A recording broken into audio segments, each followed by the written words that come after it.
चलिए, आपका स्वागत है अदम्य अतिथि गुरुकुल और एम सिविल सर्विसेज में। बस बिहार दरोगा का टेस्ट कुछ ही पलों में शुरू होने जा रही है। आपका इंतजार भी होगा और मैंने टेलीग्राम पे क्वेश्चंस भी डाल दिया हूं। क्वेश्चंस आप देख भी लिए होंगे। 100 क्वेश्चंस रहता है बिहार दरोगा का और ऑफलाइन टेस्ट होता है, साथ में ऑनलाइन भी टेस्ट होती है। ऑनलाइन का स्पेशल टेस्ट मैं अलग से दे देता हूँ, लेकिन ऑफलाइन में हजारों स्टूडेंट आते हैं और इस टेस्ट का लाभ उठाते हैं। विभिन्न प्रकार के जो शिक्षक हैं वह कंटिन्यू टेस्ट लेते हैं और एवरी सैटरडे को सुबह 7 बजे से बिहार दरोगा का टेस्ट होता है। आज कुहासा भी था, लेकिन टेस्ट अपने समय पर शुरू हो गई थी। टेस्ट में हमारे जितने भी गुरुकुल के शिक्षकगण हैं, गुरु रहमान सर हैं, अमरजीत सर हैं, सुबोध सर हैं, शशांक सर हैं, कुणाल सर हैं, शशि सर हैं, सभी शिक्षक, प्रवीण सर भी हैं, सभी शिक्षक आपको डिस्कशन कराते हैं। एक एक क्वेश्चंस का डिस्कशन कराते हैं। ऑफलाइन में अलग से डिस्कशन होती है और ऑनलाइन में कैमरा के सामने भी आपको डिस्कशन करवा दी जाती है, लेकिन मजा ऑफलाइन में ज्यादा आता है। लेकिन फिर भी जो दूर दराज में है उसका तो लाभ उठाएंगे ही। फिर भी सर बहुत प्रयास करते हैं आपको समझाने का और आप इसका लाभ भी उठाते होंगे। 2 सूचना मैं देने के लिए यहाँ पे आया हूँ कि ऑफलाइन की क्लासेज हमारा फाउंडेशन बैच 3 से 6 में शुरू हुई है, बिहार दरोगा का और बीपीएससी का। तो यह जो बैच है इसकी सूचना आपको मिल गई होगी कि मंडे से प्रारंभ हो रही है, यानी मंडे 2-3 क्लासेज उसमें हुई है। तो अगर आपको लगता है कि मुझे फाउंडेशन बैच या क्रैश कोर्स में एडमिशन लेनी है तो आप गुरुकुल में आकर के अवश्य मिले। और इतिहास का ऑप्शनल पेपर एमसीक्यू 100 क्वेश्चंस का भी एक स्पेशल बैच सुबह में दी गई है, यानी कि रहमान सर के द्वारा ऑप्शनल का जो इधर जो कुछ चेंजिंग आया है, जो 300 नंबर का जो ऑप्शनल था वह 100 नंबर का हो गया है। तो इसके लिए भी स्पेशल बैच रहमान सर दिए हैं, क्योंकि इतिहास मैक्सिमम लड़का का इतिहास लेने की इच्छा रहती है और ऑप्शनल सब्जेक्टिव में प्रॉब्लम होती थी। लड़के लोग बोलता था कि सर बहुत टफ है, बहुत टफ है। अब तो बिल्कुल आसान हो गई है। तो आप देर ना करें, मंगलवार से सुबह 8 बजे आना ना भूले। रहमान सर का एमसीक्यू 100 क्वेश्चंस का बैच शुरू हो रही है, तो वह बैच में भी आप आकर के मिले, गुरुकुल में मिले। अदम्य अतिथि गुरुकुल और एम सिविल सर्विसेज, हमारा पता है गोपाल मार्केट, नया टोला, खजांची रोड के जस्ट बगल में फर्स्ट फ्लोर पे हमारा संस्थान है। आप आकर के गुरु रहमान सर से या मुन्ना सर मुझसे मिल सकते हैं और विशेष जानकारी आप ले सकते हैं। दरोगा का टेस्ट के साथ साथ 2 बजे से, सैटरडे को ही 2 बजे से बीपीएससी का टेस्ट होता है।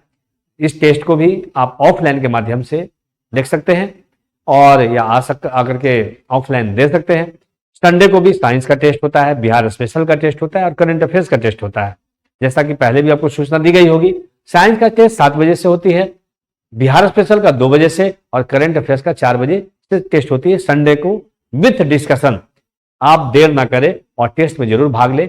एक सूचना और मैं दे रहा हूं कि इधर घटना चक्र का और एनसीईआरटी का मैं स्पेशल बैच दिया हूं, एकदम मिनिमम से मिनिमम फी के माध्यम से पूरा घटना चक्र, यानी कि सब्जेक्ट वाइज शिक्षक आपके साथ पहुंच जाएंगे। संध्या 6 बजे से 8 बजे तक 2 घंटा का क्लास टेस्ट, यानी क्लास टेस्ट नहीं होगा, यानी कि रटवाने का काम होगा, रिमेंबर करवाने का काम होगा, उसको कंप्लीट करवाने का काम होगा और समझाने का भी काम किया जाएगा और कॉन्सेप्ट को क्लियर किया जाएगा, क्लास में ही याद करवा दिया जाएगा।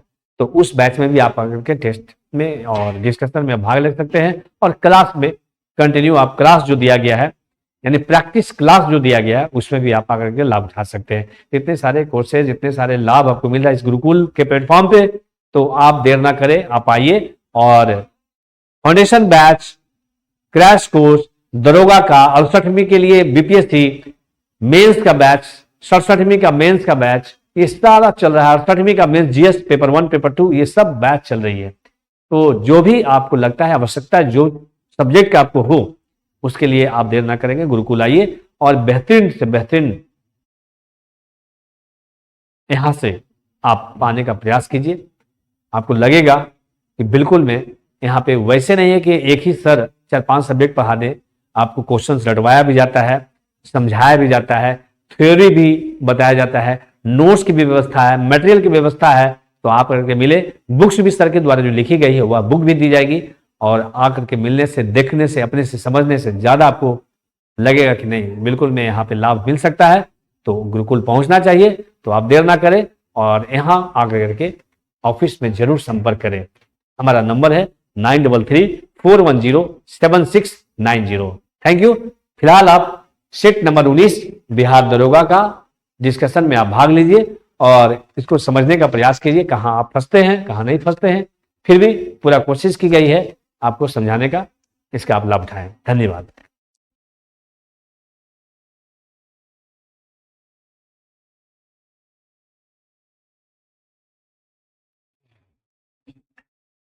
नमस्ते, नमस्कार, आदाब, जय हिंद, भारत माता की जय, वंदे मातरम, वंदे मातरम, वंदे मातरम। मैं गुरु रहमान अदम्य गुरुकुल से आज सब इंस्पेक्टर के का जो टेस्ट है उसमें टेस्ट में हिस्ट्री वाला पोर्शन आप लोग देख लीजिए जल्दी से। निम्नलिखित में कौन सा कथन असत्य है?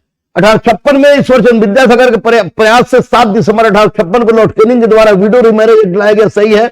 इनफेक्ट मैरिज प्रिवेंशन एक्ट 1931 में लॉर्ड इरविन के कार्यकाल में लाया गया, छोटे बच्चों को मारने से संबंधित है, ये भी सही है। 1948 में शारदा एक्ट में बदलाव कर लड़की की विवाह की उम्र 16 और लड़के को 19 कर दिया गया, ये गलत है, ये गलत है, ये आपको 1931 में हुई थी।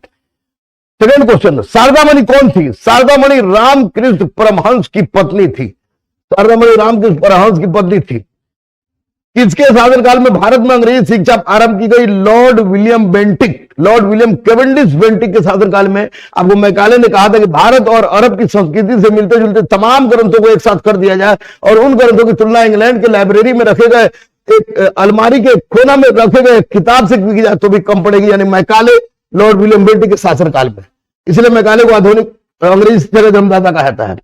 पंजाब में कृषि आंदोलन आयोजित करने के लिए लाला लाजपत राय को किस वर्ष निर्वासित करके मांडले जेल भेजा गया था? 1907। निम्नलिखित कौन सा नगर 1857 विद्रोह का केंद्र नहीं था? अयोध्या पर घबराई का मतलब अयोध्या फैजाबाद का नाम था। आगरा वाज नोट केंद्र, आगरा। 19वीं शताब्दी में भारत की ब्रिटिश सरकार की अफगानिस्तान में रुचि होने का कारण क्या था? यह सुनिश्चित करना कि रूसी साम्राज्य अफगानिस्तान पर प्रभाव न रहे। ये आपको होगा बी। निम्नलिखित में कौन सा युग में सही सुमेलित है? हेक्टर मुंड्रो नहीं है, सही सुमेलित नहीं है। हेक्टर मुंड्रो बक्सर युद्ध सही है। लॉर्ड हेस्टिंग्स आंग्ल नेपाल युद्ध सही है। लॉर्ड वेलेस्ली चतुर्थ आंग्ल मैसूर युद्ध भी सही है। लॉर्ड कॉर्नवालिस तृतीय आंग्ल मराठा युद्ध गलत सही है, वेलेस्ली होगा। नेक्स्ट, इस यूरोपीय शासक ने यह अवलोकित किया कि ध्यान में रखो कि भारत का वाणिज्य विश्व का वाणिज्य है, जो भी इस पर पूरी तरह से नियंत्रण रखेगा वह यूरोप का अधिनायक होगा। रूस पीटर द ग्रेट, रूस पीटर द ग्रेट। भारत में पुर्तगाली सत्ता की वास्तविक नींव रखने वाला महत्वपूर्ण पुर्तगाली गवर्नर था अल्बुकर्क, अल्बुकर्क।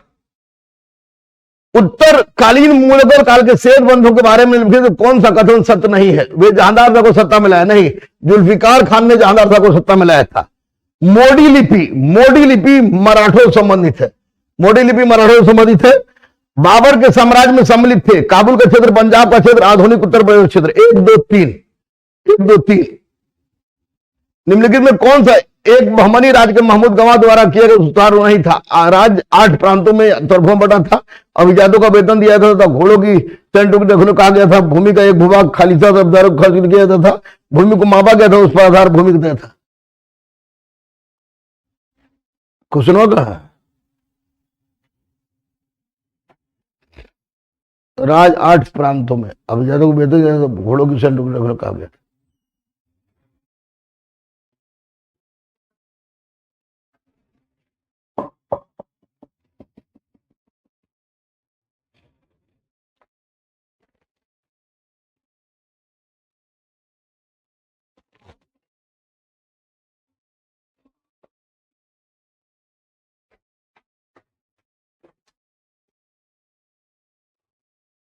देखिए ना, तेरा क्या है?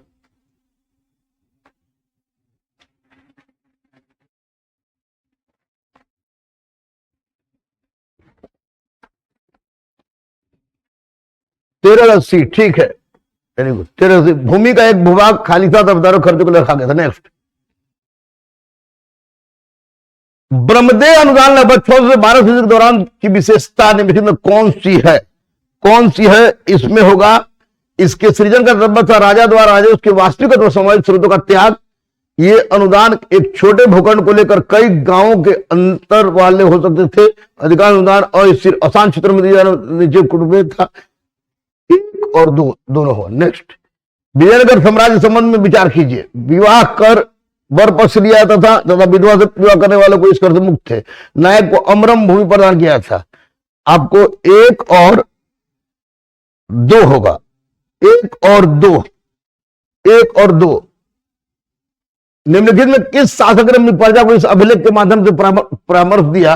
कोई भी व्यक्ति जो अपने संप्रदाय को महिमा मंडित करने की दृष्टि से अपने धार्मिक संप्रदाय की प्रशंसा करता है या अपने संप्रदाय के प्रति अत्यधिक भक्ति कारण अन्य संप्रदाय की निंदा करता है, वह अभी तो अपने संप्रदाय को गंभीर रूप से हानि पहुंचाता है। अशोक।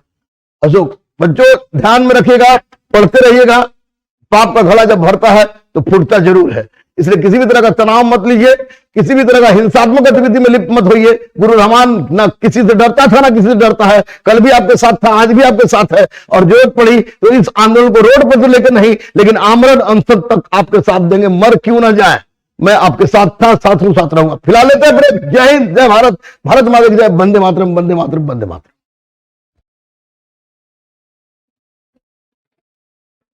चलिए, स्वागत है बच्चे आप सबों का आज के दरोगा के टेस्ट में। और जैसा कि पता है आप लोगों को, लगातार मीडिया में आपको आ रहा है कि दरोगा की वैकेंसी आने ही वाली है। तो बच्चे, आप सभी बच्चों से आग्रह है कि आप लोग टेस्ट मारे और इस टेस्ट के जरिए अपने जो स्कोर है उसको निश्चित रूप से बढ़ाने का प्रयास करें। चलिए पहला क्वेश्चन देख लेते हैं। प्रकाश तरंगों के वायु से कांच में जाने पर क्या प्रभावित होते हैं? तो तरंगदैर्घ्य और वेग प्रभावित होगा। आपका जो आवृत्ति है वो नहीं बदलेगा, आवृत्ति ठीक है नियत रहेगा, बाकी सभी गुण परिवर्तित होंगे। आवृत्ति नियत रहता है, बाकी सभी गुण क्या होगा? आपको प्रभावित होगा। ठीक है, नेक्स्ट देखते हैं। यहां देखिए, सीवी रमन को किस क्षेत्र में कार्य करने के लिए नोबेल पुरस्कार मिला था? ये प्रकाश के प्रकीर्णन में कार्य करने के लिए मिला था बच्चे। इन्होंने ही बताया था कि देखिए, प्राथमिक रंगों में लाल, हरा और नीला में सबसे अधिक प्रकीर्णन किसका होगा? तो नीला रंग का होगा। किसका होगा? नीला रंग का होगा। इसका तरंगदैर्घ्य कम होता है और इसका प्रकीर्णन सबसे अधिक होता है। ध्वनि मापी सोनोमीटर। बच्चे, सोनोमीटर के द्वारा सोनार, आपको पता है, साउंड नेविगेशन और रेंजिंग किया जाता है। रेडियो धर्मिता, तो बहुत सारे पदार्थ अल्फा, बीटा और गामा किरणों का स्राव करता है या विकिरण उत्पन्न करता है, इसे ही रेडियो धर्मिता कहते हैं, रेडियो धर्मी कहते हैं। क्रायोजेनिक्स, ये क्या होता है? तो बच्चे, -150 डिग्री सेल्सियस से नीचे ताप को हम क्या बोलेंगे? तो आपको क्रायोजेनिक्स कहते हैं। ठीक है, चलिए आगे बढ़ते हैं। गैसों में ध्वनि तरंग संचरण में निम्नलिखित में से क्या होता है? तो बच्चे, इसमें क्या होगा? तो रुद्धोष्म, संपीड़न और विरलन होता है। रुद्धोष्म, संपीड़न और विरलन होता है। ध्वनि जो है वह अनुदैर्घ्य तरंग है, और जब यह माध्यम से गुजरता, अनुदैर्घ्य तरंग है, और जब यह माध्यम से गुजरता है तो क्या होगा? तो उसका रुद्धोष्म, एडियाबेटिक, ठीक है, संपीड़न और विरलन होता है। ये किसने बताया था? ये बताया था आपको लाप्लास ने। किसने बताया? लाप्लास ने ये सारी बातें बताई थी। लाप्लास ने बताया कि देखिए, जब किसी माध्यम से ध्वनि गमन करती है तो इसका क्या होता है? तो रुद्धोष्म, एडियाबेटिक, संपीड़न और विरलन होता है। चलिए आगे देखते हैं।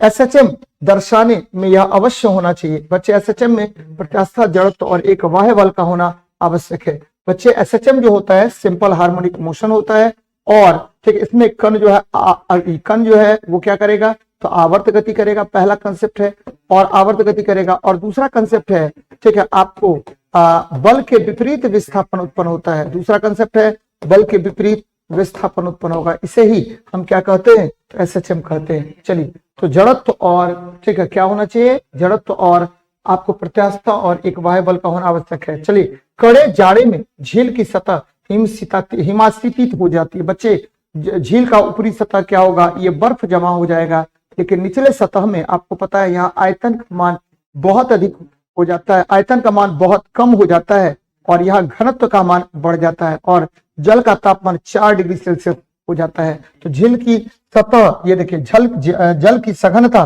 4 डिग्री सेल्सियस पर अधिकतम होती है। ये आपका सही आंसर है, इसका ध्यान में रखिएगा। जल की सघनता 4 डिग्री सेल्सियस पर अधिकतम होती है, यानी ऊपर अगर 0 डिग्री सेल्सियस होगा तो नीचे अपने आप यहाँ पर क्या होगा? 4 डिग्री सेल्सियस हो जाएगा, और यहाँ घनत्व क्या होगा? अधिकतम होगा। चलिए नेक्स्ट देखते हैं। साधारण यंत्र किसी व्यक्ति की सहायता करता है। बच्चे, साधारण यंत्र मतलब उत्तोलक हो गया, और उत्तोलक या लीवर बोलते हैं इसको। और लीवर क्या होता है? कि कम बल लगाकर अधिक कार्य करने में मदद करता है। कम बल लगाकर, ठीक है, लगाकर बच्चे अधिक कार्य करने में सहायता करता है। कम बल लगाकर अधिक कार्य करने में सहायता करता है, एकदम ध्यान में रखिएगा, अधिक कार्य करने में सहायता करता है, एकदम याद रखना बच्चे, करने में सहायक होता है या सहायता करता है, तो ध्यान में रखिएगा सहायता करता है कौन, तो आपको, ठीक है, साधारण यंत्र। तो उतनी ही मात्रा में काम नहीं बच्चे, कम बल का प्रयोग करके उतनी ही मात्रा में काम करने में यह मदद करेगा। चलिए नेक्स्ट देखते हैं। एक वस्तु को पृथ्वी पर, ठीक है, द्रव्यमान 100 किलोग्राम है और चंद्रमा पर गुरुत्वाकर्षण G बराबर 6 है, तो चंद्रमा पर वस्तु का द्रव्यमान 100 kg ही होगा। द्रव्यमान जो है, द्रव्यमान आपको पता है, द्रव्यमान स्थान से स्वतंत्र रहता है। चंद्रमा पर ले जाए, सूर्य पर ले जाए, स्थान से क्या होगा, स्थान से स्वतंत्र रहता है। यह डिपेंड नहीं करेगा आपको किस पर, स्थान पर डिपेंड नहीं करता, तो ये ध्यान में रखिएगा।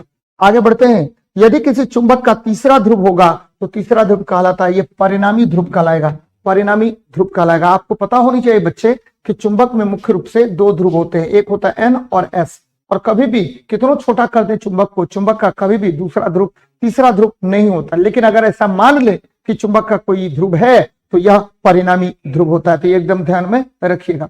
चलिए आगे बढ़ते हैं।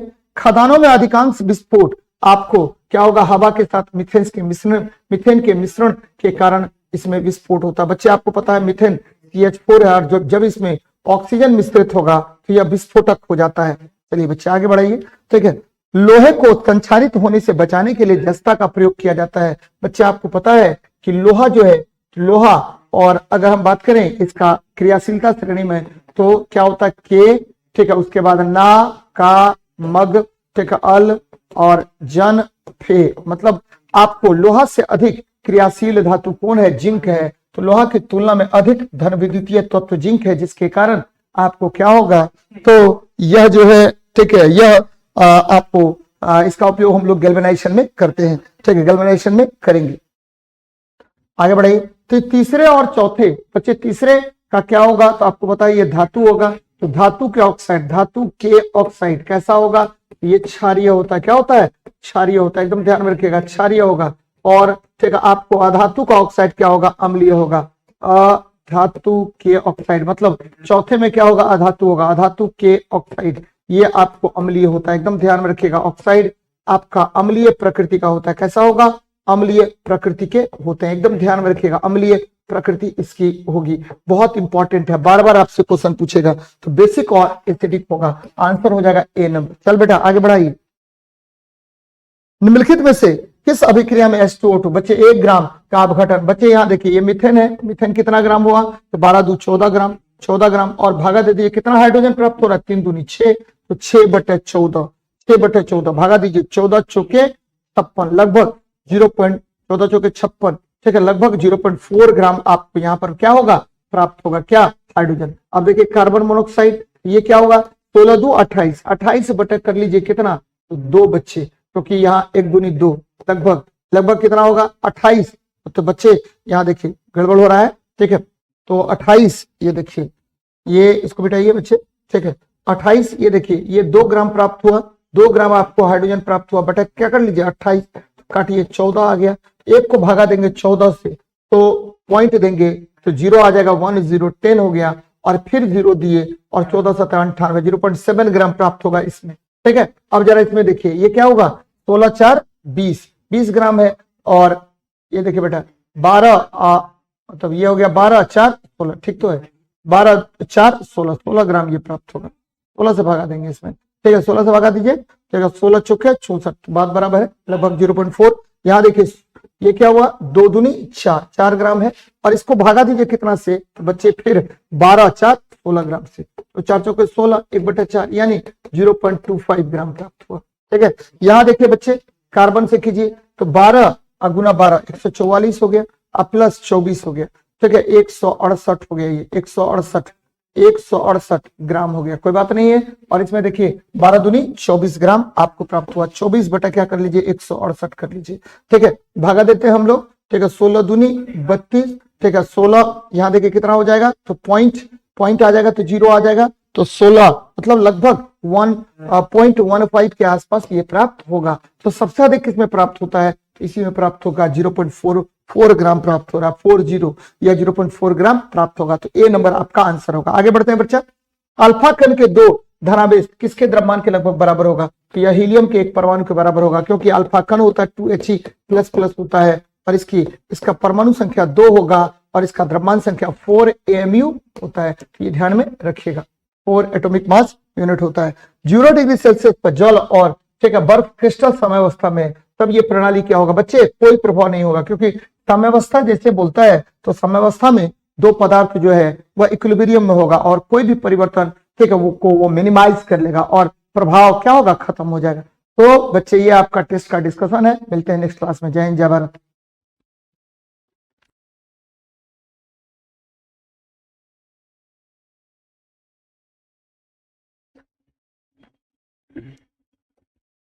चलिए, गुड आफ्टरनून। सबसे पहले बिहार दरोगा का ये 31वां क्वेश्चन है और हम लोग पहले इसका डिस्कस देखते हैं क्या है।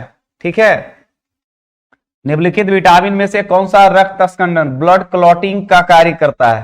तो ब्लड क्लॉटिंग का कार्य विटामिन के करता है, यानी रक्त थक्का का। अब देखिए, ब्लड क्लॉटिंग में विटामिन के भी होगा। उसके बाद याद रखना है आपको, फाइब्रिनोजेन क्या होता है? फाइब्रिनोजेन के भी भूमिका होती है। ठीक है, प्लेटलेट्स का भी भूमिका होता है ब्लड क्लॉटिंग में। इसलिए आंसर ये करेंगे। विटामिन डी बोन के लिए जरूरी है, हड्डी के लिए जरूरी है, इसको याद रखना है। और इसका रासायनिक नाम कैल्सीफेरॉल है। विटामिन ए का रासायनिक नाम रेटिनॉल है। और याद रखना है कि ये रतौंधी और जीरोथैलेमिया से संबंधित बीमारी को दूर करता है। विटामिन बी जो है इसका रासायनिक नाम थायमिन है और यह बेरी बेरी रोग, ठीक है, बेरी बेरी रोग को दूर करने में मदद करता है। ठीक है, इसको याद रखिएगा। चलिए आगे बढ़ेंगे। नेक्स्ट, किस प्रक्रिया द्वारा श्वसन के दौरान गैस और रुधिर प्रवेश करती है और फिर उसे छोड़ती है? वह विधि विसरण कहलाता है। विसरण को हम लोग डिफ्यूजन कहते हैं। क्या कहते हैं? डिफ्यूजन कहा जाता है। ठीक है, इस चीज को याद रखिएगा। आंसर भी करेंगे। परासरण जो होता है ये जड़ में होता है। क्या हाँ होता है? जड़ में। इसको हम ओस्मोसिस कहते हैं। ओस्मोसिस कहा जाता है। यह क्रिया जड़ में होता है। ठीक है, चलिए नेक्स्ट आगे बढ़ेंगे हम लोग। क्वेश्चन नंबर, एस्ट्रोजन किसके द्वारा उत्पादित होता है? तो ये पुटिका होता है और ये ओवरी के अंदर होता है। ठीक है, तो याद रखिएगा, आंसर पुटिका कहेंगे। अगर बात करेंगे एस्ट्रोजन का, एस्ट्रोजन बात करेंगे प्रोजेस्टेरॉन, प्रोजेस्ट्रोजन, ठीक है। ये सब एक और हार्मोन होता है जिसका नाम है रिलैक्सिन। ये सभी आप याद रखिएगा, ये सभी फीमेल सेक्स हार्मोन है। ठीक है, तो आंसर करेंगे बी नंबर। आगे बढ़ेंगे नेक्स्ट।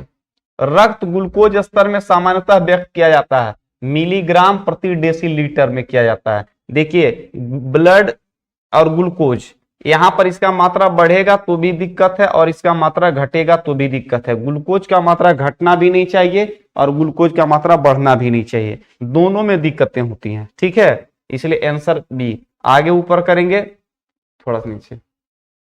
निम्नलिखित में से मानव शरीर में पाए जाने वाले पीएच में सर्व क्रम कौन सा सही है? मतलब सही क्रम कौन है? तो सबसे कम मतलब याद रखना है, पीएच वैल्यू जठर रस का होता है, उसके बाद इसका होता है, उसके बाद इसका होता है। 7.4 आप जानते हैं किसका होता है, और सबसे कम किसका होता है? जठर रस, जिसको हम गैस्ट्रिक जूस कहते हैं। इसलिए आंसर ए नंबर कीजिएगा। ठीक है, 0 से लेकर के 7 तक अगर रहेगा तो अम्लीय होगा, अम्लीय, यानी 7 जो होता है उदासीन होता है, जैसे वर्षा का पानी।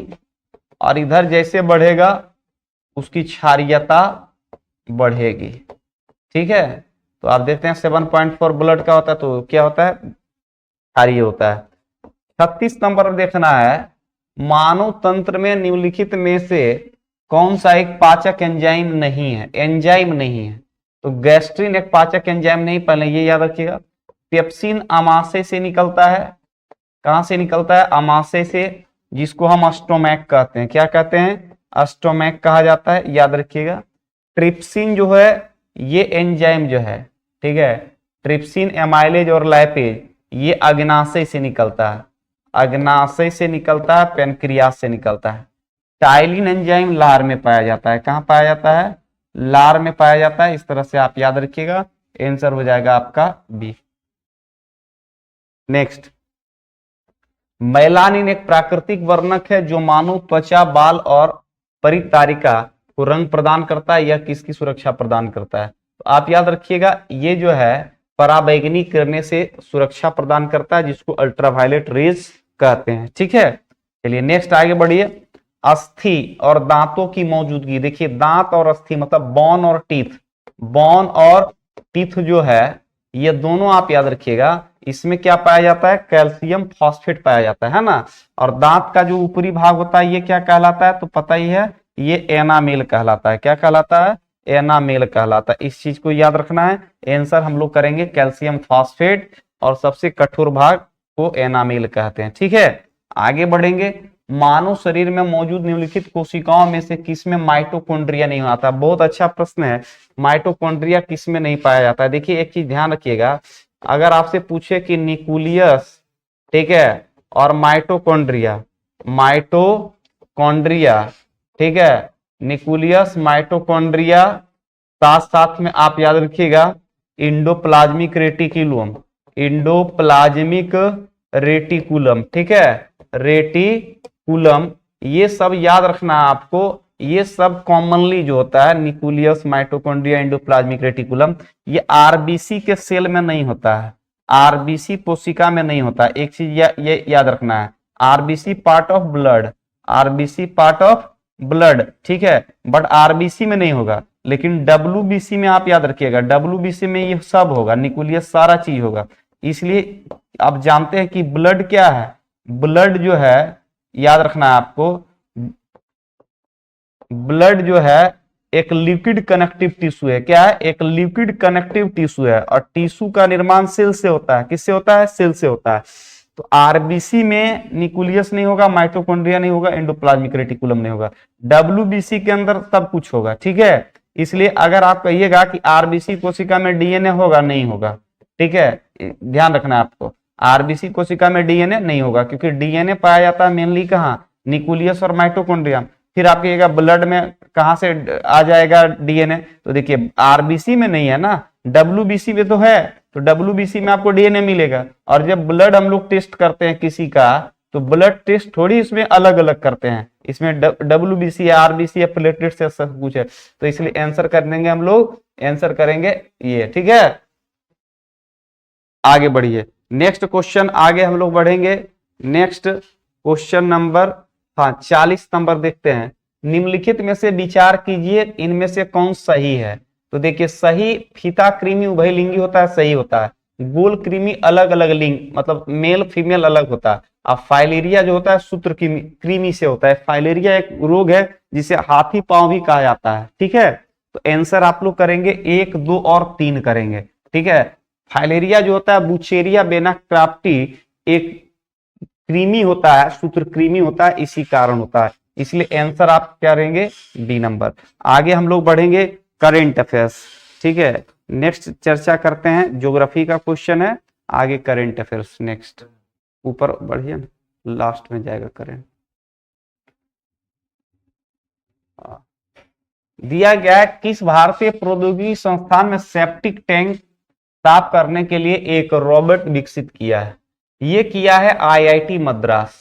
ठीक है, आपके देश में कोई भी मान ले जाए खोज वगैरह होता है या कुछ भी होता है, तो उसमें आईआईटीएन का बहुत बड़ा रोल होता है। ठीक है, इसलिए आंसर करेंगे डी नंबर।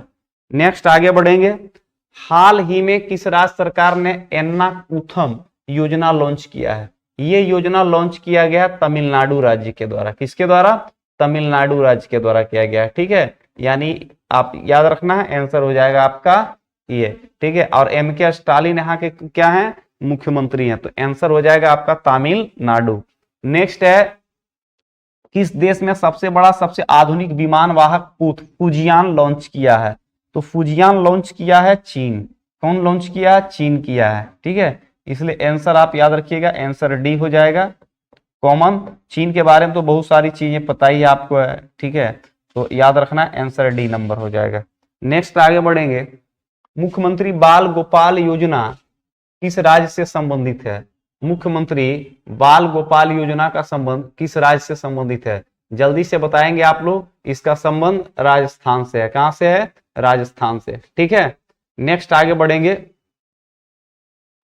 हाँ, हाल ही में राष्ट्रीय एमएससी पुरस्कार 2022 में प्रथम पुरस्कार से सम्मानित किया गया है। किसे किया गया है? ठीक है, तो उड़ीसा को। किसको? उड़ीसा को। ठीक है, याद रखिएगा। नेक्स्ट आगे बढ़ेंगे।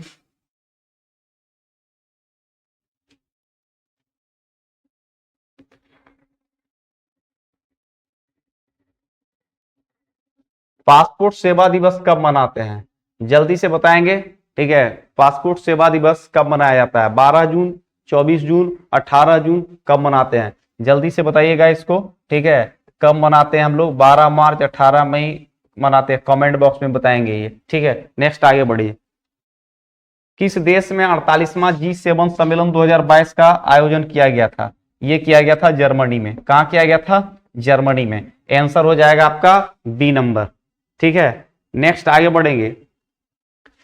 कौन सा देश एशियाई साइकिलिंग चैंपियनशिप में 27 पदक के साथ शीर्ष स्थान पर रहा है? जापान। याद रखिएगा, जापान साइकिलिंग एशियाई साइकिलिंग चैंपियनशिप में शीर्ष स्थान पर रहा है। ठीक है, चलिए नेक्स्ट आगे बढ़ेंगे हम लोग। हाँ, किस राज्य में भारतीय बाधिर क्रिकेट द्वारा आयोजित पहली अंडर T20 राष्ट्रीय क्रिकेट चैंपियनशिप का खिताब जीता है? ये जीता है आंध्र प्रदेश। कौन जीता है? आंध्र प्रदेश। ठीक है, बाधिर का मतलब होता है जिसको आंख नहीं होता है, ब्लाइंड जो होता है। ठीक है, तो जीतने वाला राज्य है आंध्र प्रदेश। नेक्स्ट बढ़ेंगे। Economic intelligence unit the global liberty index 2022 के अनुसार रहने योग्य दुनिया का सबसे अच्छा शहर है वियना, और ये पड़ता है ऑस्ट्रिया में। कहां पड़ता है? ऑस्ट्रिया की राजधानी कहां है? वियना है, तो इसलिए आंसर वियना करेंगे। नेक्स्ट चलेंगे। किस राज्य सरकार ने हाल ही में सरकार में कर्मचारी पेंशन भोगियों के लिए MTF नामक चिकित्सा बीमा योजना शुरू किया है? जल्दी से बताएंगे कौन किया है। ठीक है, ये किया है केरल। कौन किया है? केरल। याद रखिएगा। नेक्स्ट चलेंगे। कौन सा एयरपोर्ट अध्यक्ष अक्षय ऊर्जा की जरूरत पूरा करने वाला देश का पहला हवाई अड्डा बना है? ये बना है इंदिरा गांधी अंतरराष्ट्रीय हवाई अड्डा, नई दिल्ली। ठीक है, इसलिए आंसर करेंगे इसका डी नंबर। क्लियर? चलिए मिलते हैं, तब तक के लिए जय हिंद। चलिए जय हिंद, और शुरू करते हैं। ज्योग्राफी का कुछ सवाल है, तो देखेंगे। कलर थोड़ा सा चेंज कर दीजिए, पीला। सबसे पहला सवाल है, अच्छा ठीक है, भी चलेगा। उल्का क्या है? ध्यान देंगे तो याद रखेंगे, तीव्र गति से चलता तारा, बाह्य अंतरिक्ष से पृथ्वी के वायुमंडल में प्रविष्ट हुए द्रव्यकांश, तारामंडल का भाग, पुच्छहीन धूमकेतु। तो याद रखेंगे उल्का पिंड है बाह्य अंतरिक्ष से पृथ्वी के वायुमंडल में प्रविष्ट, मतलब प्रवेश करना। अर्थात ध्यान रखेंगे कि अंतरिक्ष से पृथ्वी के कक्षा में जब कोई उल्का पिंड आता है तो पृथ्वी के वायुमंडल में घर्षण करने के बाद वो जल उठता है, जिस कारण आप अक्सर रात्रि में देखते होंगे कि आकाश से कुछ, याद रखेंगे, जलता हुआ गिर रहा है, और वही होता है उल्का। तो उल्का याद रखेंगे बाह्य अंतरिक्ष से पृथ्वी के वायुमंडल में क्या करता है? प्रवेश करता है। इसलिए 41 का आंसर क्या होगा? B number. नेक्स्ट देखेंगे आप लोग क्वेश्चन नंबर, नेक्स्ट क्वेश्चन देखेंगे, नेक्स्ट क्वेश्चन 42 का। तो 42 में आप लोग देखेंगे, 42 में देखेंगे ग्रहाणु की परिकल्पना। तो ग्रहाणु की परिकल्पना किया था, याद रखेंगे, चैम्बरलेन। जबकि याद रखेंगे तापीय संकुचन ये किया था, याद रखेंगे, जेफ्राइट्स। भू अभिनीतिक प्रवर्धन सिद्धांत ये किया था कोबर, और विसर्पी महाद्वीपीय परिकल्पना ये किया था हेली। आंसर क्या होगा? ठीक है, आंसर आपका होगा ए नंबर। यहां पर आपका हो जाएगा सी। तो 2 4 1 3 आंसर बी नंबर। नेक्स्ट, यदि एक प्रत्यक्षक तारों को क्षितिज से लंबवत उड़ते देखता है तो वह अवस्थित है। तो ये तो नॉर्मल सब जानते कि ये विषुवत रेखा पर से जब आप देखेंगे कि तो ये सारे के सारे क्षैतिज आपको दिखाई देंगे, इसलिए कर विषुवत रेखा या भूमध्य रेखा। नेक्स्ट, विश्व वन क्षेत्र में किस एक का फैला प्रतिशतता सर्वाधिक है? देखिए मोटे तौर पर याद रखेंगे, विश्व में सर्वाधिक वनों की जो बहुलता है वो है आपका शीतोष्ण शंकुधारी वन। ये अक्सर कनाडा और रूस में इस वनों की प्रधानता है। अक्सर कागज के जो लुगदी तैयार होते हैं इसी से, इस लेकर ये वन सबसे ज्यादा पूरे पृथ्वी पर है। नेक्स्ट, निम्नलिखित में से किसमें ज्वालामुखी उद्गार नहीं होता है? कैस्पियन सागर, काला सागर, कैरेबियन सागर, बाल्टिक सागर। ध्यान रखिएगा बाल्टिक सागर में कोई भी ज्वालामुखी उद्गार नहीं होता है, जबकि याद रखेंगे यहां पर ये उद्गार कैस्पियन सागर, कैरेबियन सागर और काला सागर में है नहीं किसमें? बाल्टिक सागर। बाल्टिक सागर है कहां? तो बाल्टिक सागर याद रखेंगे यूरोप के अंदर है। कहां पर है? यूरोप के अंदर। कौन सा? बाल्टिक सागर। जबकि काला सागर की अगर बात करेंगे तो काला सागर मुख्य रूप से याद रखिएगा कि ये यूरोप और एशिया के बीच में है। यूरोप और किसके बीच में है? एशिया के बीच में है। जबकि कैस्पियन सागर दुनिया का सबसे बड़ा झील है, 5 देशों की सीमा पर है। कौन कौन भाई? तो रशिया, ईरान, उज्बेकिस्तान, इसके अलावा ईरान और याद रखेंगे आपका तुर्कमेनिस्तान और अजरबैजान की सीमा पर है। दुनिया का सबसे बड़ा झील कह सकते हैं कैस्पियन सागर। और कैरेबियन सागर की अगर बात करते हैं तो कैरेबियन सागर उत्तरी अमेरिका के पास है। नेक्स्ट,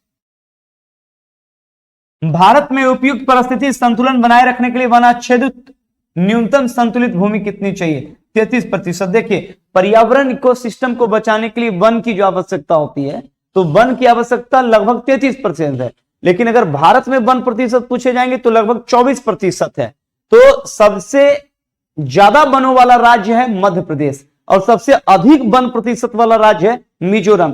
टोटल पृथ्वी को बैलेंस करने के लिए, इन्वायरमेंटल इकोसिस्टम पर्यावरण को संतुलन करने के लिए पृथ्वी पर याद रखेंगे 33% वन चाहिए, लेकिन भारत में कितना है? 24%, लगभग 9% याद रखेंगे कम है। आंसर क्या होगा? B number 33%। नेक्स्ट, थारपाकर प्रजाति कहां पाई जाती है? थारपाकर एक याद रखेंगे जानवर की, गाय की प्रजाति है जो हरनौती क्षेत्र में पाया जाता है। कहां पाया जाता है? हरनौती। क्या चीज भाई? थारपाकर। नेक्स्ट,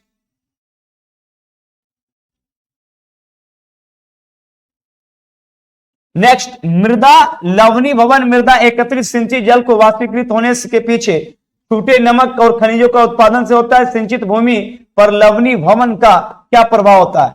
याद रखेंगे यह कुछ मृदाओं को अपारगम बना देता है, जिसमें जल अवशोषण धारण करने की क्षमता कम होती है, इसलिए जिसमें नमी नहीं बनाने की क्षमता कम होगी वह मिट्टी उपजाऊ कम होगी। नेक्स्ट,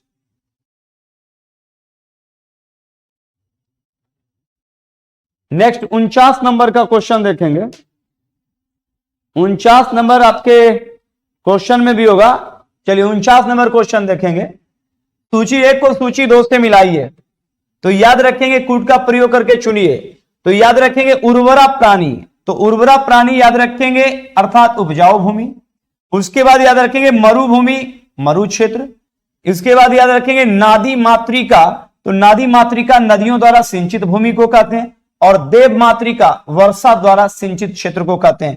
आंसर क्या हो जाएगा? D number. नेक्स्ट, निम्नलिखित में से कौन सा एक सत्य नहीं है? घाघरा का जल इंदिरा गांधी नहर में उपयोग किया जाता है, नर्मदा अमरकंटक से निकलती है, निजाम सागर मंजीरा पर है और पेनगंगा गोदावरी की सहायक नदी। ध्यान सुनिए, कहता है सत्य नहीं है। तो देखिए नर्मदा अमरकंटक से निकलती सही है, निजाम सागर मंजीरा नदी पर है, तेलंगाना में है, सही है, पेनगंगा गोदावरी की सही है, जबकि घाघरा का जल इंदिरा गांधी में नहीं जाता, ये आंसर गलत है। अब बताइए कि इंदिरा गांधी नहर में पानी किससे आता है? तो इंदिरा गांधी में पानी जो आता है वो सतलज से आता है, और सतलज के बाद याद रखेंगे ब्यास से आता है। तो सतलज और ब्यास के संगम पर ही से निकाला गया भारत का सबसे लंबा नहर इंदिरा गांधी नहर, जबकि नर्मदा जो है अमरकंटक से निकलती है। अमरकंटक कहां है? मध्य प्रदेश के अंदर है। निजाम सागर मंजीरा नदी पर है और ये तेलंगाना के अंदर है। और पेनगंगा गोदावरी की सहायक नदी है और गोदावरी की उत्पत्ति होती है महाराष्ट्र के नासिक से होती है। आंसर गलत, ए नंबर है। नेक्स्ट, भारत के सुदूर पश्चिम बिंदु कितना है? ये देखिए भारत के अगर आप नक्शा देखेंगे तो इस तरह से, अगर भारत का एक नक्शा अगर मैं छोटा यहां बना दूं तो ध्यान देंगे कि यहां पर देखिए भारत का छोटा नक्शा मैं बनाया हूं, तो ये आप पॉलिटिकल मैप से देख सकते हैं कि ये 68 डिग्री 7 मिनट ये पूर्व देशांतर है और कहता है भारत का पश्चिम बिंदु। तो भारत का सबसे पश्चिम राज्य कौन है? तो मोटे तौर पर सब जानते हैं गुजरात, और गुजरात है तो याद रखेंगे 68 डिग्री 7 मिनट पूर्वी गुजरात भारत का याद रखेंगे शुरुआती देशांतर है जो गुजरात से गुजरता है। तो आंसर इसका क्या हो जाएगा? सी नंबर। नेक्स्ट, भारत के उत्तरी मैदान की मृदा सामान्यतः कैसी बनी है? तलोचन से बनी है, मतलब यह एक विशेष जलोढ़ मिट्टी के द्वारा बनी है। कौन सी मिट्टी? तो याद रखेंगे जलोढ़ मिट्टी। तो उत्तर भारत के विशाल मैदान का निर्माण गंगा किया है। नेक्स्ट सवाल, भारत में निम्नलिखित में से कौन सा पर्वत केवल एक राज्य में? कमेंट बताइए। अरावली, अजंता, सतपुड़ा, सहाद्री। देखो भाई, अगर बात की जाएगी कि भारत में निम्नलिखित में से कौन सा पर्वत श्रेणी एक ही राज्य में फैली है तो वह है अजंता। अजंता कहां है? महाराष्ट्र में। अरावली दुनिया का सबसे प्राचीन पहाड़ी अरावली है और ये इसका विस्तार कहां है? गुजरात से लेकर दिल्ली तक। सतपुड़ा इसका विस्तार मध्य प्रदेश में तो है ही, इसका कुछ भाग महाराष्ट्र में भी है। और सहाद्री आप जानते हैं पश्चिमी घाट गुजरात से लेकर तमिलनाडु तक। तो मुख्य रूप से याद रखेंगे, अगर पूछेगा तो मुख्य रूप से याद रखेंगे, थोड़ा और नीचे चलिए ध्यान दीजिएगा। तो अजंता मुख्य रूप से कहां पर है? तो अजंता याद रखेंगे मुख्य रूप से कहां है? तो याद रखेंगे अजंता मुख्य रूप से महाराष्ट्र में है। अरावली का विस्तार कहां से कहां तक है? तो अरावली का विस्तार याद रखेंगे, अरावली का विस्तार चलिए, अब आप लोग क्वेश्चन बनाए होंगे, इस क्वेश्चंस को अब देख लिया जाए। निम्नलिखित में से कौन पंचायतों की वित्तीय स्थिति का पुनरावलोकन करने के लिए वित्त आयोग का गठन करता है? देखिए, पंचायत है तो राज्य में है, तो यहां पर जो फिनांस कमीशन आएगा, वित्त आयोग आएगा, इसको गठन करने का अधिकार उस राज्य के कार्यपालिका प्रधान को होता है, यानी राज्य के राज्यपाल को होता है। राज्यपाल का विकल्प उत्तर सी में है कि राज्यपाल ही से कॉन्टैक्ट करेंगे। भारत संविधान की अनुसूची 7 में है। 7 में क्या है? केंद्र राज्य संबंध।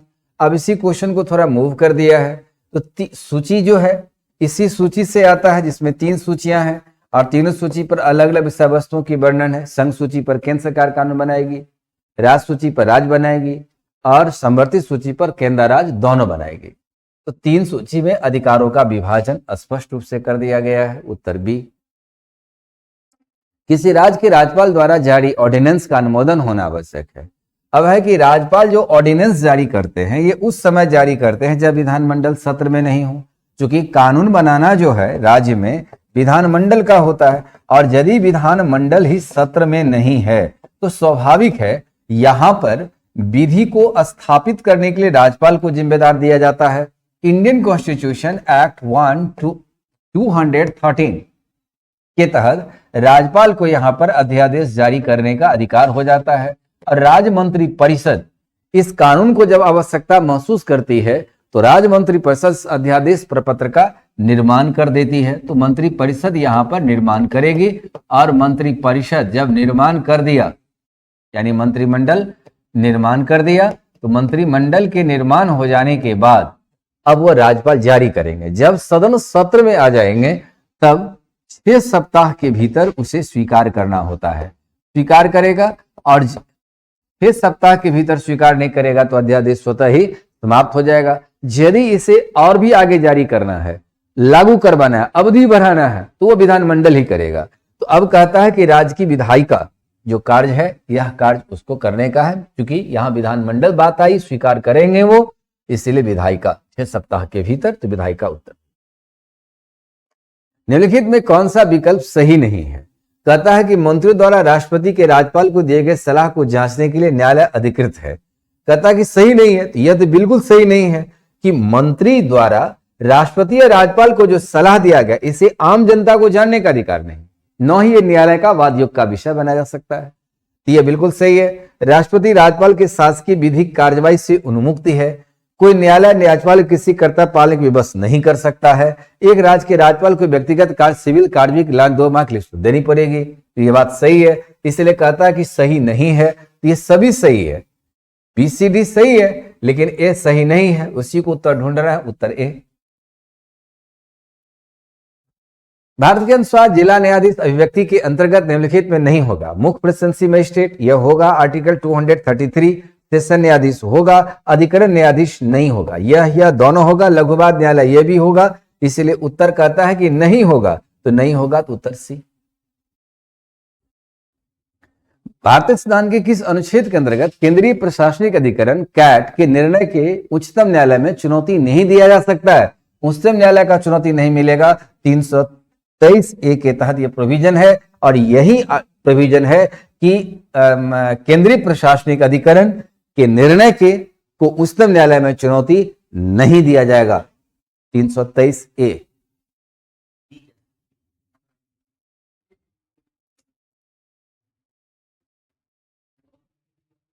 यदि राज्यसभा किसी धन विधेयक को सारभूत संशोधन करती है तो पश्चात क्या होगा?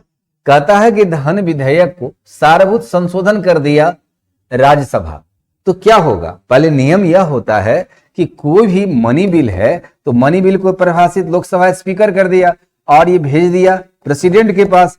प्रेसिडेंट की सहमति से जाएगा लोकसभा में, लोकसभा से पास होने के बाद चला जाएगा विधेयक राज्यसभा में। राज्यसभा को मात्र 14 दिन का अधिकार होता है।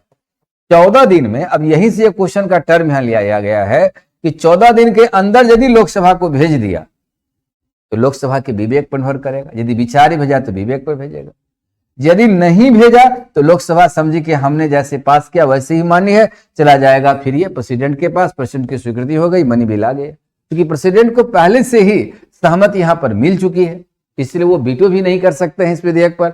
अब कहता है कि लोकसभा राज्यसभा के अनुशंसाओं को स्वीकार करे। पहले क्वेश्चन समझ लीजिए, धन विधेयक को सारभूत संशोधन करती है, अर्थात राज्यसभा यहां संशोधन सपोज दैट मान लिया कि कर दिया, तो क्या होगा? लोकसभा के विवेक पर स्वीकार करेगा, नहीं करेगा, भेजने का भी अधिकार उसको नहीं। तो लोकसभा राज्यसभा के अनुशंसाओं को स्वीकार करे, अस्वीकार करे, इस विधेयक पर आगे कार्यवाही कर सकती है, नहीं कर सकती है। लोकसभा विधेयक पर आगे विचार नहीं कर सकती है, नहीं करेगी। लोकसभा विधेयक को पुनर्विचार के राज्यसभा को लौटा सकती है, नहीं लौटाएगी। राष्ट्रपति विधेयक को पारित करने के लिए संयुक्त बैठक आहूत कर सकता है, ये बिल्कुल नहीं करेगा। तो लोकसभा राज्यसभा के संस्थाओं को स्वीकार करे या अस्वीकार के इस विधेयक को आगे कार्यवाही कर सकती है, ये आगे अस्वीकार करे या जो करे, उत्तर है। यदि संसद किसी विधेयक को देश के लिए कोई समिति नियुक्ति करे उसे क्या कहते हैं? जब संसद के 2 सदन हैं जिसमें से लोकसभा और राज्यसभा आते हैं। अब यदि दोनों सदन की संयुक्त समितियां बात करेगी तो यह क्या होगा? कंबाइंड संयुक्त समिति होगा। यहां पर दोनों सदन के सदस्य कंबाइंड रूप में आएगा, इसलिए संयुक्त समिति कहते हैं। भारत का राष्ट्रपति एकल हस्तांतरित मत के जरिए समानुपातिक प्रतिनिधित्व द्वारा निर्वाचित होता है, इसका निहितार्थ होता है। तो सीधी सीधी बात समझिए कि राष्ट्रपति के इलेक्टोरल कॉलेज में 2 प्रकार के सदस्य होते हैं। एक होते हैं member of legislative assembly member, elected member, member of parliament is elected member. Single transfer vote system से वह जाने जाते हैं, जिसको हम समानुपातिक प्रणाली भी कहते हैं। तो इसमें क्या होगा कि विधानसभा के मत का मूल्य अलग होता है और एमपी सदस्य के मत का मूल्य अलग होता है, क्योंकि उसमें मैथमेटिकल फॉर्मूला के आधार पर उसको ज्ञात किया जाता है। तो हर निर्वाचित सांसद विधायक के मतों की संख्या समान होती है, बिल्कुल गलत। सांसद और राज्य विधायकों की मतों की संख्या समान होती है, सांसद तथा राज्य विधायिका के मत की संख्या बिल्कुल नहीं। सभी सांसद और विधायक के हर एक का एक मत होता है, नहीं होगा। सांसद और विभिन्न राज्य के विधायकों की मतों की संख्या भिन्न होती है, यही भिन्न है। सबका राज्य का अलग अलग, राज्य की आबादी भी अलग अलग होती है, इसीलिए उत्तर आता है डी। यदि भारत के प्रधानमंत्री संसद के उस सदन के सदस्य हैं तो वो क्या होंगे? लोकसभा में या राज्यसभा में मंत्री होने के हैसियत से तो वो वाद विवाद कर सकते हैं, बहस कर सकते हैं, लेकिन लोकसभा में यदि कोई प्रस्ताव, निजी प्रस्ताव आती है तो लोकसभा के निजी प्रस्ताव पर या वोट का प्रयोग नहीं करेंगे। यदि प्रधानमंत्री राज्यसभा के सदस्य हैं तो लोकसभा में विश्वास मत अविश्वास प्रस्ताव पर वह भाग लेंगे, बहस करेंगे, लेकिन वोट का इस्तेमाल नहीं करेंगे। तो विश्वास मत अविश्वास प्रस्ताव ऐसी प्रस्ताव है जो सिर्फ और सिर्फ लोकसभा में पेश होती है, राज्यसभा से इसका कोई लेन देन नहीं होता है, इसलिए विश्वास प्रस्ताव के सिर्फ पक्ष में वोट नहीं दे सके। निम्नलिखित में राष्ट्रपतियों ने किस क्रम में सेवा की और निम्नलिखित में से कौन सा क्रम, माने कौन पहले आए उसके बाद आए?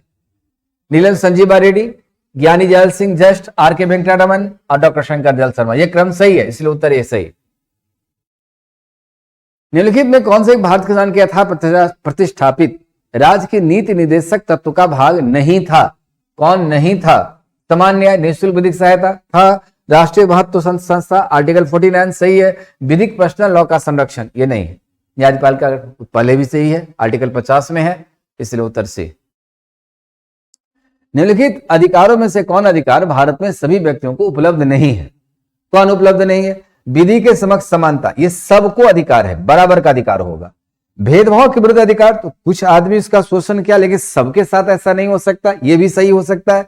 देश के भर में भ्रमण करने की स्वतंत्रता, कुछ आदमी को भ्रमण करने की आजादी नहीं रह सकता है। कौशल्या बनाम उत्तर प्रदेश के मामले में सुप्रीम कोर्ट की जजमेंट है कि कौशल्या वैश्या थी और वह एक संक्रामक रोग एड्स से ग्रसित हो चुकी थी। इस मामला को लेकर वो एक स्थान दूसरे स्थान तक वो जाने की जो काम करती थी, उसको सुप्रीम कोर्ट ने जजमेंट में कहा कि वो नहीं जा सकती है क्योंकि इससे दूसरे आदमी को भी एड्स फैल सकता है। इसी बात को लेकर देखिए, कोविड के टाइम में यदि कोविड घोषणा होती है तो लॉकडाउन घोषणा होता है कोविड के टाइम में, तो हम आप में से कोई भी घर से बाहर नहीं जा सकते, लेकिन पुलिस जो एक भारत का नागरिक भी है वो आ सकता है, जा सकता है, चूंकि सेवा तो मुहैया कर रहा है, तो सभी व्यक्ति को भ्रमण करने की स्वतंत्रता भी समान रूप से नहीं दी जाती है। चुनाव लड़ने का अधिकार, तो चुनाव लड़ने में क्या होता है, सभी आदमी चुनाव नहीं लड़ सकता है। क्या 18 वर्ष के नीचे वाला नहीं लड़ सकता? उसको आप मौलिक अधिकार तो उसको भी दिए हैं, लेकिन वो लड़ नहीं सकता। दूसरा, 2 या 2 से अधिक वर्ष की कैद सजा किसी व्यक्ति को मिल गया, वो भी चुनाव नहीं लड़ सकता है। तो सबको ये समान रूप से ये तीनों परिप्रेक्ष्य लागू नहीं होगा। तो 2, 3, 4 विकल्प क्या होगा? कहता उपलब्ध नहीं है। उपलब्ध किसको नहीं है? 2, 3, 4 को नहीं है, उत्तर डी। भारत के संविधान लिखित में कौन सा अनुच्छेद में उपबंध है कि 14 वर्ष से कम उम्र के किसी बालक के किसी कारखाने खान में काम करने की नियोजित एम्प्लॉयड टू वर्क नहीं दिया जाएगा और किसी अन्य परिसंकटमय नियोजन में नहीं लाया जाएगा? आर्टिकल सीधा सीधा अनुच्छेद 24 में वर्णन है कि आप नहीं लगा सकते हैं नियोजन में। पूरा हो गया क्वेश्चन। अब हमारा क्वेश्चन पंसिल सिद्धांत नहीं है, रुकिए ले पंसिल सिद्धांत जो है यह 1954 में भारत के प्रधानमंत्री पंडित नेहरू और चौ एन-लाई चीन के प्रधानमंत्री के बीच जवाहरलाल नेहरू के बीच समझौता हुई। 5 सील, पंच मतलब 5 सील मतलब संदेश दिया। इसमें दिया शांतिपूर्ण सहअस्तित्व, एक दूसरे की भूभागीय अखंडता, एक दूसरे के आंतरिक मामले में पारस्परिक हस्तक्षेप, गुट निरपेक्षता यह नहीं है क्योंकि गुट निरपेक्षता 1961 में यूगोस्लाविया की राजधानी बेलग्रेड में ये तटस्थ नीति के तहत भारत ने इसको निर्माण करने में योगदान दिया। इससे marshal Tito, colonel Nasser, doctor Sukarno जैसे व्यक्ति की योगदान थी। इस योगदान का आधार पर 1962 में बना, 25 राष्ट्र की सहभागिता से बना। अभी वर्तमान में 120 सदस्य राष्ट्र है। इसीलिए गुट निरपेक्षता एक अलग नीति है जो पंसिल सिद्धांत के दायरे में नहीं था। पंसिल सिद्धांत के दायरे में ये तीनों है, इसीलिए कहता है कि नहीं है। उत्तर आ गया ए। हो गया, ठीक है। अब आज हमारा टॉपिक खत्म, फिर अब अगली मुलाकात अगले दिन होती है। धन्यवाद।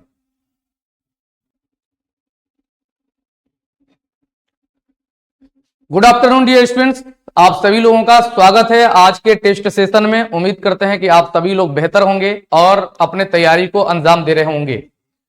जरा उस बात को ध्यान रखिए, जो इसी मंगलवार को कैबिनेट की बैठक हुई थी बिहार सरकार की, और सरकार ने जो है कि लगभग 75,000 दरोगा और पुलिस के नए पद को क्रिएट किया। नए पद को बोल रहे हैं हम, और उसमें लगभग 20,000 से अधिक, अगर हम सही हैं तो, दरोगा के पदों का सृजन किया गया था।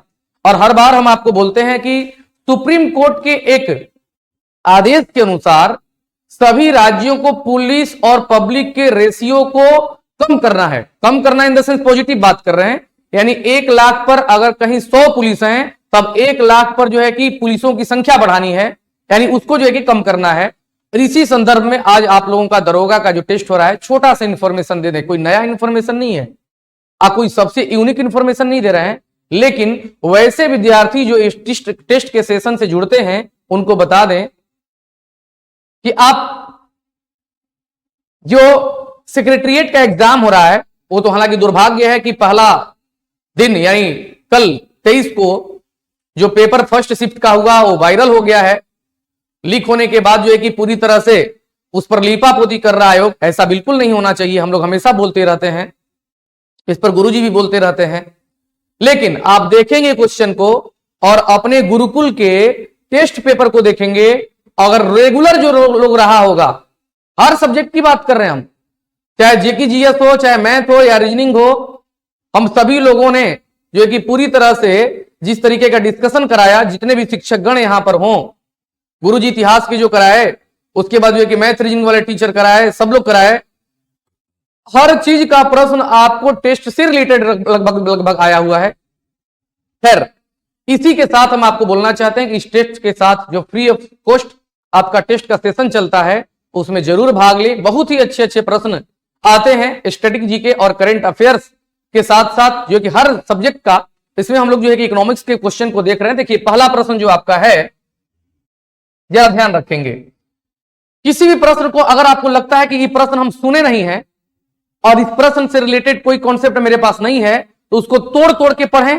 प्रश्न को और ऑप्शन को फिर अलग अलग कर करके और उस पर सोचें। देखिए, करण निम्नलिखित में से कौन सा एक पंचशील सिद्धांत नहीं है? पंचशील सिद्धांत नहीं है। आपको पता है पंचशील जो है कि समझौता भारत और पाकिस्तान के साथ 1954 के बाद हुआ। भारत और पाकिस्तान के संबंधों को बेहतर बनाने के लिए जवाहरलाल नेहरू का विशेष प्रयास था, जिसमें कहा गया था कि एक दूसरे देश के लिए कोई भी हमले या चीजों को उकसाएगा नहीं, एक दूसरे के सीमा का जो है कि सम्मान करेगा, एक दूसरे के संप्रभुता अखंडता का सम्मान करेगा, एक दूसरे के आंतरिक जो है कि मामले में हस्तक्षेप नहीं करेगा। इन सारी चीजों का जो अगर चर्चा करें तो ये सब चीज पंचशील सिद्धांत से संबंधित है। लेकिन ऑप्शन में हम लोग देखते हैं, कह रहा है गुट निरपेक्ष। तो आपको बता दें, नॉन अलायंस मूवमेंट जो है, गुट निरपेक्ष जो था, वो पंचशील से संबंधित नहीं था। जवाहरलाल नेहरू, नासिर, टीटो, सुकर्णो इत्यादि जो लोग थे, ये सभी लोगों ने, नकुमा भी थे उसमें, इन सभी लोगों ने जिस समय आजादी प्राप्त करने लगे, भारत भी जब आजाद हुआ, तब इन लोगों ने कहा कि हम लोग किसी ग्रुप में नहीं रहेंगे। यानी उस समय चलता था अमेरिका और रसिया का ग्रुप, जो सोवियत संघ कहलाता था पहले, वो दोनों ग्रुप में नहीं रहेंगे, यानी किसी भी देश के साथ नहीं रहेंगे और किसी भी देश के खिलाफ नहीं रहेंगे। इसको कहा गया गुट निरपेक्ष सम्मेलन या गुट निरपेक्षता। अब समझेंगे, गुट मतलब समूह, निर मतलब नहीं, पेक्ष मतलब पक्ष में, यानी किसी के गुट के पक्ष में हम नहीं रहेंगे। तो ये जो सिद्धांत है आपका, ये आपका संबंधित है, पंचशील सिद्धांत से नहीं संबंधित है, जबकि ये पूछा है सिद्धांत से नहीं है। तो राइट आंसर ए, गुट निरपेक्षता। नेक्स्ट देखेंगे, कह रहा है निम्नलिखित में से किसे जापान का मैनचेस्टर कहा जाता है? तो आपको बताएं कि जापान का मैनचेस्टर कहा जाता है ओसाका को, ओसाका। अब आपको बता दें, हिरोशिमा पर 6 अगस्त 1945 को बम गिराया गया था अमेरिका द्वारा। टोक्यो राजधानी है, होन्शु द्वीप। राइट आंसर आपका है ओसाका, यानी ओसाका को हम लोग जापान का मैनचेस्टर कहते हैं। नेक्स्ट देखेंगे, कह रहा ओलंपिक खेलों में शुभंकर, आप जानते होंगे कि शुभंकर ऐसे जीव, ऐसे पक्षी को बनाया जाता है जो विलुप्त हो रहे हों, और शुभंकर की शुरुआत विशेष रूप से विभिन्न जो है कि स्पेसीज जो हैं उनके कंजर्वेशन के लिए जो है कि शुरू किया गया था, और वो था मैक्सिको की राजधानी में मैक्सिको सिटी ओलंपिक जो 1968 में हुआ था, उस समय शुभंकर की शुरुआत की गई थी। तो right answer Mexico city Olympic 1968। Next,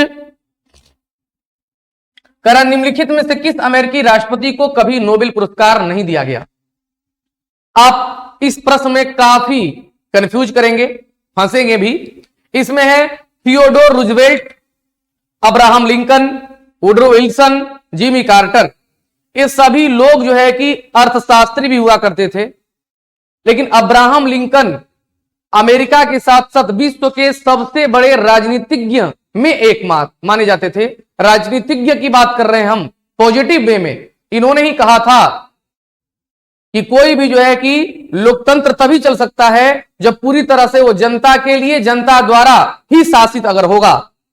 तो इसमें तीनों लोगों को अपने इकोनॉमिकल, पूरी तरह से अर्थशास्त्रीय जो है कि ज्ञान के कारण नोबेल पुरस्कार दिया गया, जबकि अब्राहम लिंकन को नोबेल पुरस्कार कभी प्रदान नहीं किया गया था। मेरे सभी आदर्श विद्यार्थी, इसलिए कंफ्यूज मत होइएगा, अब्राहम लिंकन को नोबेल नहीं दिया गया है। नेक्स्ट देखेंगे 73 नंबर क्वेश्चन कर रहा है, निम्न में कौन सा एक युग्म सुमेलित नहीं है? इसमें कह रहा है 11 दिसंबर को यूनिसेफ दिवस, ये सही है। कह रहा है 10 दिसंबर को शिक्षक दिवस, गलत है। दो बातें, 10 दिसंबर को सबसे पहले हम लोग बात करेंगे कि मानवाधिकार, अंतर्राष्ट्रीय मानवाधिकार दिवस मनाया जाता है। लेकिन अगर शिक्षक दिवस की बात करें तो भारत में शिक्षक दिवस मनाया जाता है 5 सितंबर को, जबकि वैश्विक स्तर पर शिक्षक दिवस मनाया जाता है 5 अक्टूबर को। हाँ, एक बात और ध्यान रखेंगे, 5 अक्टूबर को स्टार्टिंग से शिक्षक दिवस नहीं मनाया जाता है। भारत में जैसे ही शिक्षक दिवस की शुरुआत 5 सितंबर को हुई, उसके बाद जो है कि यूनाइटेड नेशन द्वारा कहा गया कि नहीं, शिक्षकों को एक सम्मान देना जरूरी है, इसलिए 5 अक्टूबर को। हाँ, कुछ देशों में अलग अलग है, जैसे बुद्ध पूर्णिमा का जो दिन होता है उस दिन जो है कि नेपाल में शिक्षक दिवस मनाया जाता है, यानी गुरु पूर्णिमा की बात करेंगे हम लोग। तो राइट आंसर इसका है आपका, कह रहा है कि सुमेलित नहीं है, तो 10 दिसंबर सुमेलित नहीं है, बाकी ये भी सुमेलित है और ये भी सुमेलित है। नेक्स्ट कह रहे भारत भारती के लेखक कौन है? तो भारत भारती के लेखक जो हैं वो हैं मैथिली शरण गुप्त, उसके बाद महादेवी वर्मा, सूर्यकांत त्रिपाठी निराला, रामधारी सिंह दिनकर, ये सभी लोगों का जो है कि यह नहीं है, इनका अपना अपना जो है कि इनका रश्मि रथी काफी जो है कि फेमस है, रामधारी सिंह दिनकर का। नेक्स्ट कह रहे यूरोप के 7 राष्ट्रों द्वारा एक समझौते पर हस्ताक्षर करके यूरोपीय मुक्त व्यापार संघ, ध्यान रखेंगे, यूरोपीय मुक्त व्यापार संघ का मतलब नहीं हो गया कि यूरोप से मुक्त, यूरोपीय मुक्त व्यापार संघ का मतलब हो गया कि यूरोप के अन्य देशों के साथ जो विभिन्न प्रकार के टैक्स होते हैं, कस्टम ड्यूटी होते हैं, उसको फ्री कर करके व्यापार को आगे बढ़ाना। तो इसके लिए 1960 में जो है कि समझौता किया गया था, स्थापित किया गया था जो है कि यूरोपीय मुक्त व्यापार संघ। नेक्स्ट करे अत्याचारों के खिलाफ आवाज उठाने वाली, संघर्ष करने वाली साहसी महिलाओं को कौन सा पुरस्कार दिया जाता है? आप सभी लोगों को पता होगा कि अनिल कपूर की बेटी सोनम कपूर ने एक फिल्म में काम किया था जिसका नाम था नीरजा। नीरजा भनोत हमारे भारत में एक साहसी महिला के रूप में जानी जाती हैं। बहुत कम उम्र में वो एयर होस्टेस थी और उनके जो है कि एरोप्लेन में आतंकवादियों द्वारा किडनैप कर लिया गया, पूरे जो है कि फ्लाइट को ही। तब इन्होंने सैकड़ों लोगों की जान बचाई थी, हालांकि इनका जान नहीं बच पाया। इन्हीं के जो है कि बायोग्राफी पर सोनम कपूर द्वारा एक फिल्म बनाया गया जिसका नाम था नीरजा। शायद उसमें नीरज पांडे उसके डायरेक्टर हैं, अगर हम सही हैं तो, हम गलत भी हो सकते हैं। तो जितनी भी साहसी महिलाओं द्वारा जो काम किया जाता है, जो समाज के बदलने का हो या किसी संकट के रूप में हो, तो उनके लिए नीरजा जो है कि भनोत पुरस्कार दिया जाता है। सामने आपके ऑप्शन में दिख रहा है चमेली देवी पुरस्कार, यह पत्रकारिता के क्षेत्र का बहुत जो है कि एक अग्रणी पुरस्कार एक है। अब ये पुरस्कार जरा ध्यान रखेंगे, टेम्पल्टन, भूलेगा नहीं जो अभी बताने जा रहे हैं।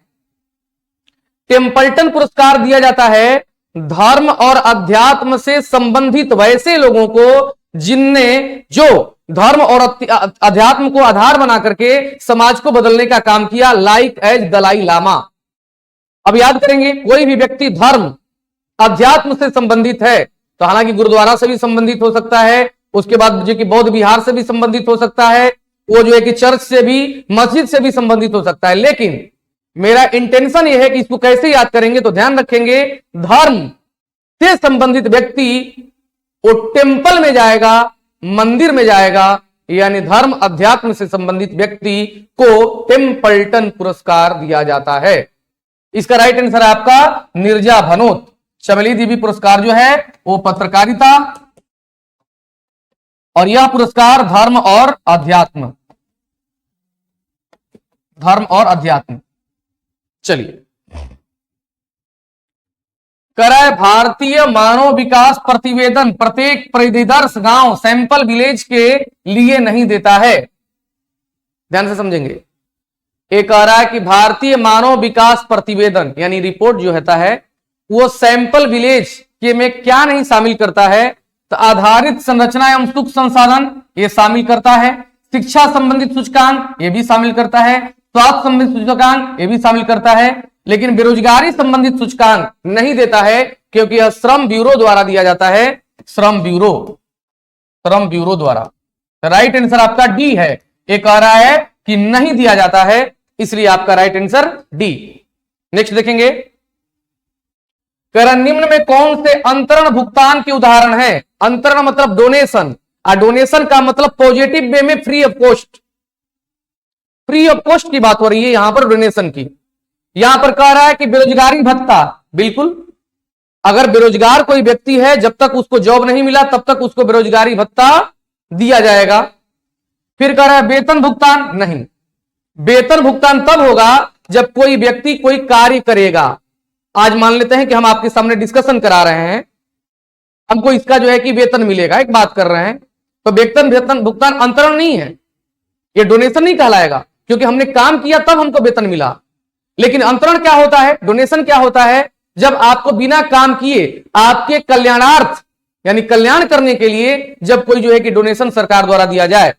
तो बेरोजगारी भत्ता, सामाजिक सुरक्षा भुगतान, कोई दिव्यांग है, कोई बीमार है, जैसे अभी आयुष्मान भारत योजना की बात करें तो ये आएगा डोनेशन में, ये भी शामिल है। फिर करा वृद्धावस्था पेंशन, बिल्कुल अगर 60 साल से अधिक है तो कहीं 400 कहीं 500 रुपया महीना दिया जाता है। क्या हुआ, बुजुर्ग आदमी सरकार के लिए कोई काम करता है, नहीं, लेकिन वृद्धावस्था में चला गया है इसलिए उसको सामाजिक जो है कि तरीके से सरकार के द्वारा प्रोटेक्ट किया जाता है। तो ये तीनों होगा इसमें, यानी 1 3 4, 2 नहीं होगा। अब इसमें देखेंगे तो राइट आंसर सी 1 3 4। करें मुद्रास्फीति की अवधि में सबसे अधिक फायदा किसको होता है। सबसे पहले समझ लेंगे मुद्रास्फीति क्या है। मुद्रास्फीति को इंग्लिश में इन्फ्लेशन कहते हैं, और इन्फ्लेशन जो है वो मार्केट में जब मुद्रा बढ़ जाता है, मेन रूप से सभी लोगों के पास पैसा पहुंच जाता है, सभी लोग जो है कि सामान वगैरह खरीदने पहुंच जाते हैं, तो वहां पर उस वस्तु को महंगा कर दिया जाता है। जब महंगा कर दिया जाता है तब उसको हम लोग कहते हैं मुद्रास्फीति। अब जरा ध्यान रखेंगे, आपसे हमने पैसा लिया तब जब बाजार में मुद्रास्फीति नहीं था, क्लियर। अब जरा ध्यान रखेंगे, आपने हमको पैसा दिया तो हम हो गए देनदार, आप हो गए देनदार और हम हो गए लेनदार। अब जरा समझिए, आपने हमको 5000 रुपया दिया है, 5000 का 5% के दर से हम आपको इंटरेस्ट देते जा रहे हैं, लेकिन पैसा तो हम लिए हैं। जैसे ही मुद्रास्फीति हो गया तो मार्केट में पैसा आ गया, हमारे पास भी पैसा आएगा, हम सारा पैसा आपका लौटा देंगे जो 5000 लिए थे हम। आपको तो घाटा लग गया क्योंकि जो महीना महीना हम इंटरेस्ट देते वो नहीं मिलेगा। तो आप थे देनदार, आपको होगा घाटा, हम थे लेनदार, हमको होगा फायदा क्योंकि पैसा हमारे पास भी आ गया। राइट आंसर लेनदार। नेक्स्ट, कर थोक कीमत सूचकांक यानी होलसेल प्राइस इंडेक्स से संबंधित निम्नलिखित कथनों पर विचार कीजिए। कह रहा है यह कीमत आंदोलन को व्यापकता के साथ नियंत्रित रखता है। व्यापकता मतलब ओवरऑल ब्रॉड तरीके से हर चीजों पर ध्यान रखने के बाद, चाहे वो जो है कि लागत हो, उसके बाद जो है कि श्रमिक हो, भूमि हो, हर तरीके से, तथा इसलिए इसे मुद्रास्फीति के संकेतक के रूप में लिया जाता है। बिल्कुल सही बात, हर पॉइंट पर ये देखता है, ये सही है। कह रहे भारत के साप्ताहिक थोक मूल्य सूचकांक के संकलन तथा प्रकाशन का कार्य अब आर्थिक परामर्शदाता कार्यालय को सौंपा गया है। बिल्कुल, यानी ऑफिस ऑफ इकोनॉमिक एडवाइजरी की बात करें तो ये जो है कि दोनों सही है। तो राइट आंसर 1 और 2 दोनों। करे वर्तमान में भारत की योजनाओं के सार्वजनिक व्यय, सार्वजनिक मतलब सरकारी व्यय, यहां ध्यान रखेंगे सरकारी व्यय की बात कर रहे हैं। वर्तमान में भारत की योजनाओं के सार्वजनिक व्यय हेतु अधिकतम साधन कहां से जुटाए जाते हैं? तो आपको बता दें मेरे सभी आदर्श विद्यार्थी कि सबसे ज्यादा ऋण लेकर के जुटाया जाता है, जिसको हम लोग कहते हैं पूंजीगत प्राप्ति। क्या कहते हैं? पूंजीगत प्राप्ति। हालांकि कुछ लोग विदेशों से भी कहेंगे, ये भी गलत नहीं है, लेकिन विदेशों से हम लोग डोनेशन भी ले सकते हैं, लेकिन डोनेशन नहीं लेते हैं, हम कर्ज लेते हैं। बजट का लगभग 30 से 40% हम लोग हर साल कर्ज लेते हैं, और कर्ज किसी भी प्रकार का हो सकता है, चाहे अंतरराष्ट्रीय संस्थान हो, चाहे विदेश का कोई देश हो, चाहे देश का ही कोई संस्था से लेकर के या लोगों से लेकर के हम लोग उसको पूरा करते हैं। तो राइट आंसर ऋण से। स्वर्ण बुलियन मान का संबंध किससे है? असीमित वैध मुद्रा के रूप में सोने का सिक्का? नहीं। स्वर्ण मूल्य के माप के रूप में? जी बिल्कुल। स्वर्ण एक मुद्रा है, एक बात ध्यान रखेंगे, अगर जिस देश के बाद सोने का ज्यादा जो है कि रहता है भंडार, वो काफी अपने आप को एकदम कॉन्फिडेंस के साथ रहते हैं कि हमारे पास तो इतना सोना रिजर्व है। तो राइट आंसर इसका सोने के मूल्य के माप के रूप में। नेक्स्ट, पूर्ति पक्ष अर्थशास्त्र अधिक जोर देता है। ये क्वेश्चन को थोड़ा सा समझिएगा। कोई भी व्यक्ति जब किसी आवश्यकताओं के पूर्ति का ध्यान रखता है, वह कौन हो सकता है? तो जो ये वस्तु बना रहा है, मान लीजिए जो है कि इस कैमरा में हमको कमी है, बढ़िया से फोटो नहीं आ रहा है, हमको चाहिए बढ़िया कैमरा, तो ये मोबाइल बनाने वाला जो होगा वो कहलाएगा पूर्ति पक्ष, यानी पूर्ति करने वाला। मोबाइल को हमको देगा, हम लेंगे और हमारी आवश्यकताओं का पूर्ति करेगा, और हमारा उपभोक्ता का माइंड होगा, यानी इसको कहते हैं कंज्यूमर बिहेवियर। समय से बदल रहा है, बस सिंपल आप समझ गए। जो उत्पादक होगा उसका दृष्टिकोण कैसा है? Right answer A. लेकिन हमारे सोच पर वो जो है कि हमारी पूर्ति को कर रहा है, तो राइट आंसर हो गया आपका ए, उत्पादक के दृष्टिकोण पर। चलिए, ये था हम लोगों का क्लास का डिस्कशन। उम्मीद करते हैं कि आप सभी लोगों को प्रश्न बड़े अच्छे ढंग से समझ में आया होगा। आप लोग ऐसे ही जुड़े रहिए, और हम सभी लोग आपके सफलताओं की कामना करते हुए आपका साथ दे रहे हैं, आपका सहयोग कर रहे हैं। बहुत बहुत धन्यवाद। मिलते हैं फिर अगले सेशन में।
तो इस तो बढ़ नहीं रहा है।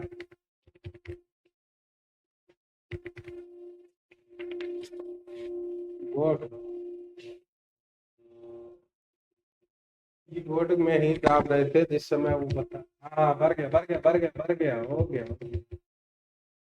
96 97 सब दिख रहा है वहां से। चलिए स्टार्ट करें हैं?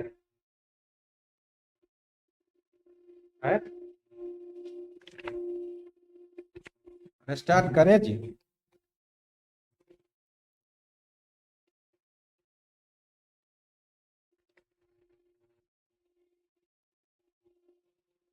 हाँ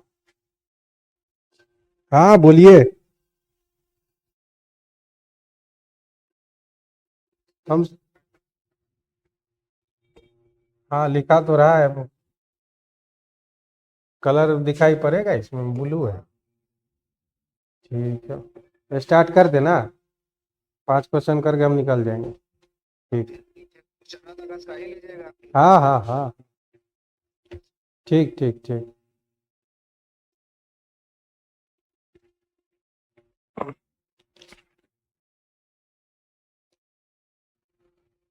हेलो माय डियर स्टूडेंट, कैसे हैं आप सब। जैसा कि आपको पता है कि बिहार एसएससी का एग्जाम अभी 24 तारीख को चल रहा है, और अभी जो है रहमान एम सिविल सर्विसेज में जो है बिहार दरोगा का जो है डिस्कशन अभी चल रहा है।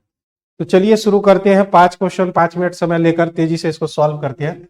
ये हमारा जो है क्वेश्चन प्रॉफिट एंड लॉस से रिलेटेड है, और ये कह रहा है कि कृष्ण ने कुछ वस्तुएं 10 रुपया प्रति वस्तु की दर से खरीदी, और उतनी ही, यानी जितना ये वस्तु पहला टाइप का खरीदा है, दूसरा भी उतना ही टाइप का उतना ही संख्या में खरीदा है, 14 रुपया प्रति वस्तु की दर से खरीद लिया है।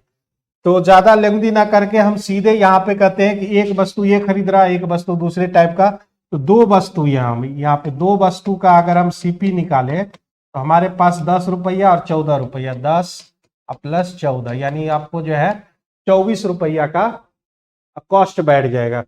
इतना ही 2 वस्तु का ही सेलिंग प्राइस हमारा कितना होगा, तो 2 वस्तु का सेलिंग प्राइस अगर 13 रुपया प्रति वस्तु की दर से है, तो 2 वस्तु का 13 दूने 26 रुपया, 26 रुपया हो गया। इस संदर्भ में हमको जो है 2 रुपया का लाभ हो गया, और वही परसेंटेज लाभ हमारा कितना है, परसेंटेज लाभ हमारा 2 रुपया बटे कितना पर, तो 24 पर, गुने 100। इस तरह से 2 से काट दिए 12, 1/12 को परसेंटेज में बदलते हैं तो 8/1/3%। तो आपका डी नंबर ऑप्शन जो है सही है। बढ़ते हैं अगले क्वेश्चन की तरफ। कहता है एक लंबकोनिक जो है समांतर षटफलक, तो इसको जो इसका जो नाम है, इसको हम जो है घनाभ कहते हैं, घनाभ का ही दूसरा नाम है, ठीक है। लंबकोनिक समांतर षटफलक के 3 फलकों के क्षेत्रफल क्रमशः 12 सेंटीमीटर, 20 सेंटीमीटर स्क्वायर तथा 15 सेंटीमीटर स्क्वायर। 2 संलग्न क्षेत्रफल, यानी कहने का मतलब है कि अगर L के साथ लगाए तो B लगा दे एक बार, B के साथ H लगा दे, L के साथ H लगा दे, LB BH LH। अगर हम इसको याद कीजिए, क्लास 10th में ये क्वेश्चन बराबर पूछे जाते थे। अगर X मान लिए, ये Y मान लिए और ये Z, तो अब अगर तीनों को मल्टीप्लाई करें तो हमको क्या मिलेगा, LBH का स्क्वायर बराबर XYZ।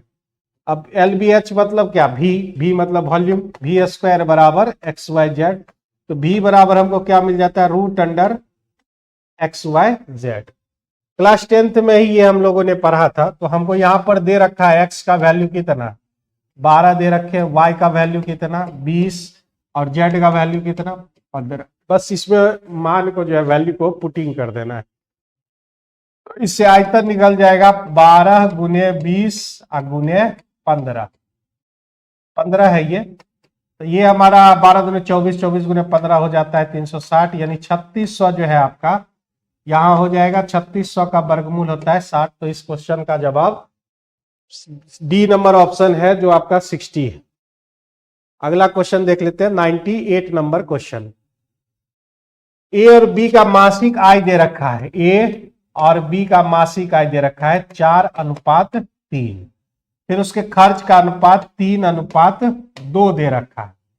दोनों जो है 6000 रुपया ये भी बचाता है, 6000 रुपया ये भी बचाता है। यही आपका जो है क्वेश्चन का डाटा दिया गया है। अब इस क्वेश्चन में क्या करना है, 4 दूने 8 हो गया, मैं क्रॉस मल्टीप्लिकेशन के रूल से इसको सॉल्व कर लेंगे। 4 दूने 8, 3 तिहाई 9, बच गया कितना, 1 का डिफरेंस हो गया। यहाँ 6 तिहाई 18,000 और यहाँ पर हमारा 12,000, तो 6,000 का डिफरेंस आ गया। तो एक में जो है 6,000 आ गया, एक में 6,000 आ गया। और इस क्वेश्चन में आपको मांग रहा था कि ए की आय बताइए, मतलब 4 निकालना है। 4 का आपका कितना आंसर हो जाएगा, 24,000। यही इस क्वेश्चन का आंसर है, B number option is right answer. बढ़ते हैं अगले क्वेश्चन की ओर। 99 नंबर क्वेश्चन कहता है 3 क्रमिक विषम संख्या दी गई है। क्रमिक विषम संख्या, क्रमिक सम संख्या हो या क्रमिक विषम संख्या हो, उसका जो है x, x+2 और x+4, इसी तरह से 2-2 का गैप चलता है, क्योंकि 2-2 का गैप है, सब जगह गैपिंग समान है, तो एपी में होगा। और इसका कहता है एवरेज निकालने के लिए, तो एक इधर छोड़ दिए, एक उधर छोड़ दिए, ये हमारा एवरेज हो गया, यानी x + 2। अब ये जो एवरेज है पहली संख्या के 1/3, तो पहली संख्या x है, उसका 1/3 से कितना ज्यादा है, क्वेश्चन में कह रहा है 12 अधिक है। अब सॉल्व करेंगे, अगर ये इधर आ जाता है तो बचता है 2x/3, और ये 2 उधर जाके घट के 10 हो जाता है, काटिएगा 5, तो x का वैल्यू 15 मिल जाएगा। अब पहली संख्या 15 है, तो कह रहा है कि अंतिम संख्या बताइए, अंतिम संख्या हमारा x + 4 है, तो 15 + 4 आपका 19 हो जाएगा। इस क्वेश्चन का आंसर 3 नंबर ऑप्शन। अगला क्वेश्चन है, लास्ट क्वेश्चन। 4 वर्ष में 5% वार्षिक साधारण ब्याज की दर से देय 6,450 रुपये के ऋण के निपटारे के लिए कितना वार्षिक भुगतान करना पड़ेगा। सिंपल इंटरेस्ट का क्वेश्चन है। पहला हम कितना मान ले, पहला हम मान लेते हैं 100, यहां लिख लेते हैं कि हम हर एक साल जो है बराबर इंस्टॉलमेंट 100 रुपया भरते हैं। 5% की दर से भरेगा तो 100 में आपका 5 रुपया भरे। इसी तरह से सिंपल इंटरेस्ट में हर एक साल सेम पैटर्न पर जो है बढ़ते रहता है पैसा, तो ये हमारा 110 हो गया, फिर ये हमारा 115 हो गया। 4 साल में निपटारे के लिए 1 2 3 4, इसको हमने ऐड किया तो ये हो गया 430। ये माना हुआ एज्यूम्ड किया हुआ नंबर है, रियल नंबर है हमारा 6,450। 6,450 अगर 0 कैंसिल करते हैं और ये हमारा 15 से कैंसिल हो जाता है। तो क्वेश्चन में कह रहा है वार्षिक भुगतान, तो वार्षिक भुगतान हर एक साल हम 100 कर रहे हैं, तो हमारा जो आंसर कितना हो जाएगा 1500। बी नंबर ऑप्शन सही है। तो माय डियर स्टूडेंट्स, ये 5 क्वेश्चन थे, 5 मिनट का समय था। चलिए मिलते हैं अगले डिस्कशन में, तब तक के लिए गुड बाय।